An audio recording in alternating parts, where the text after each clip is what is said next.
Hey everyone, so it's Friday, and it's the usual Friday like you've seen from all our other videos. So we email out the buyers, we call people, the usual stuff, get everything organised. But I wanted to say today is that I've heard a few people from owners actually, saying that their agents are saying that the market's tough and there's no one around. But what I want to get across is the market is the market. So whether or not it's a good market or bad market, all you got to do is adjust yourself to be able to sell in that market. And if anything, it's probably easier to make more sales in a tough market than it is in a good market, because anyone can list anything and anything sells. But in a tough market, it really has to show your skills. So it's a great way to earn market share, because the young people are going, oh my god, I lost one sale, it's terrible, but the older guys know that you just write it through, you get more listings. And even with listings, your scripts and dialogues, don't make them so robotic. I think it's important to know that it's more about the concept of the words than rather the actual words. So as long as you get the concept there and just show that you're genuine in this market anyway, the owners and the sellers really appreciate it, and that is how you win business. Just being yourself. Another land listing at Coomera Waters. So an offer has come in on the property over there at Coomera Waters. Time to negotiate. Alright, I am just pulling up to meet Tony, the valuer, right there. So, see you soon.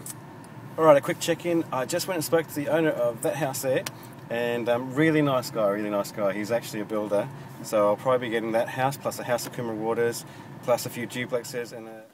Hey guys, so just a bit of a wrap up for today. I just finished my interview with Mat Steinwede, so hopefully you guys will see that on his videos.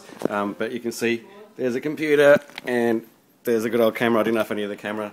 Matt's going to laugh at me because I didn't know how to record it, but he did, so that's all good. Alright, so I've written stuff down because there's a lot that happened today and I'm not too sure on... well, I'm not too good at remembering stuff, so... I'm still negotiating that contract on the house at Coomera Waters. It did come in. It's a little bit low, so I'm going to try to get it back up to the range that I need it to and then start negotiations, because I know that usually negotiations you've got three chances with buyers. The initial price, the price I want to pay, and then the premium price that they'll offer. So I've got to get the price up so I can get those three spot on to what I need. So that I'm still playing with. We've got an appraisal request that came in, an appraisal request. Somebody else wants us to appraise the houses, so appraisals are starting to come in. So the exposure is really working.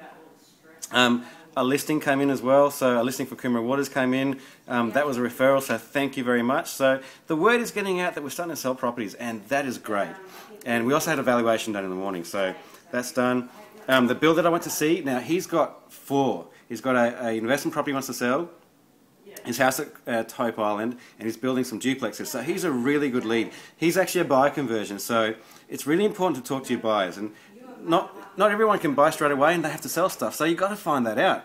And this is a great lead. So he hasn't actually got a real estate agent he calls his. And I told him it's really important to have someone you can call my real estate agent. And I said, I'll do that for you if you want me to do things. So building rapport with him, I'm going to send him a few marketing things and marketing ideas, which I think he's quite happy with, and I'm going to get him on board. And if I get him on board, no one's going to be able to take this client off me. And that's what you guys have to do. You've got to work on the connection. I've got a price reduction as well and a settlement. But after talking to Matt, what's really important is I've got to keep the numbers up. So Clinton was a good boy today. He got his 15, 16 prospecting calls done. And I've got a handful of calls done as well as calls to buyers. So I'm trying to get buyers across the line or get them to make a decision. So I've done that. So it's been a really productive day, and I've got to keep the phone calls done. So as I was talking with Matt, and you've probably seen his interview and his video, it's really important to keep it simple, but keep the calls up and make the connections. And especially build rapport with people in this market. So guys, if there's anything you can learn, is prospect, build rapport, and get some good listings, and then you'll be all right.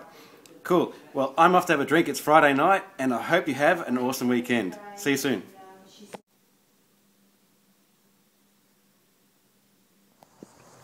Hey everybody, it's Saturday and it's open houses, and more open houses.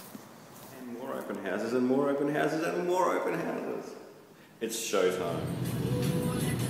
Hey everyone, just turned up to a private viewing. So it's Saturday after all the open houses and someone's booked in a private viewing, which is great because that means they're serious and that's what we like to see. Alright, check in later. Okay, well that buyer inspection didn't go too well because the buyers asked me, how old is this house? Is it 20 years old? It's like, no, it's only 5. And then it's like, oh, this cheap flooring, they put this flooring over, the vinyl flooring over the shitty tiles. And it's like, nope, that's really expensive bamboo flooring that got put in by the builder. So it wasn't to their taste and their style, so it's not sold to them. Cool, I'll find another buyer though. Talk away whenever you want to do it. So the wrap up for today. 5 open homes. There was less buyers, but the ones we did meet were more serious. We had one that's just put their house on the market today. We had another one come back for a second look. They were there for about an hour and measured everything up. They go unconditional on Monday, so we should be in touch with them. There was less buyers out, but they were more genuine? I already said that. Oh. So yeah, other than all that, we've done a lot of written prospecting today, not so much on the phone. Printed off some letters, handwrote some messages, and yeah, that's it. So I'm off to New South Wales. See you, bye.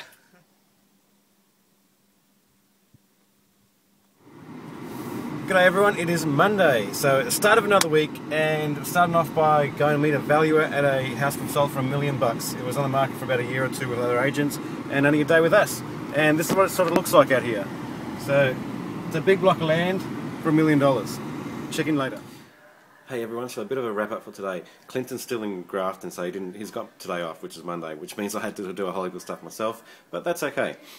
So I'm using Mat Steinwede's app, which is on the iPad there, and that keeps track of numbers. So if you haven't got that, that's a great idea. That helps you keep track of numbers. I've simplified mine. If you need to know what's on it, just ask me and I'll send it to you. So if I look down for a second, it's only because I'm trying to figure out what I've done today to explain it to you. So every day is going to be the same. You know, it's all going to be about prospecting, calling back buyers, calling back owners. It's going to be the same thing pretty much every day. But I'll try to keep it a bit more detailed, maybe tell you what I'm saying. So today I've done, let's have a look. I've done 9 buyer calls. The buyers that I tried to contact today are the buyers that are hot and want to make a decision to buy something, but more importantly what I was actually after are the buyers that have to sell something. Because I want to know how they're going with their sale and if I can jump in there and give them a hand selling their house. So I'm trying to use it as a prospecting tool because buyer conversions are very high. So if you haven't got onto that, get on your buyers that have to sell. Keep their details, it's really important. I've done 5 vendor calls, so catching up with vendors that I need price reductions or things like that on. So keep in touch with my vendors, which is important because otherwise you're going to start losing listings. And I've done some past client calls and some prospecting calls. But what I need to get across is that it really is about prospecting. So I've also got another offer coming in on a property that we've had open for the last 2 weeks. Been on the market for 6 weeks, so it's a little bit over my average. But it is in a corner position in a busy street, so you know that's okay. But what I'm trying to say is that there's no use me talking about buyers and sales because the buyers are going to turn up anyway, and the sales are going to happen. But what's more important is to keep the prospecting happening. So that's what I'm trying to get across in the videos. It's all about prospecting and prospecting and prospecting. The buyers will come, the sales will start to happen. That's all just a ripple effect of the main thing, which is getting houses to sell. So I'll check in tomorrow. If you have any questions, let us know. If you want some dialogues, let us know. And if you haven't checked out the Mat Steinwede interview they did with me, then have a look, because we gave away some good real estate tips, but also monkeyed around and had a bit of fun. Alright, check in with you later.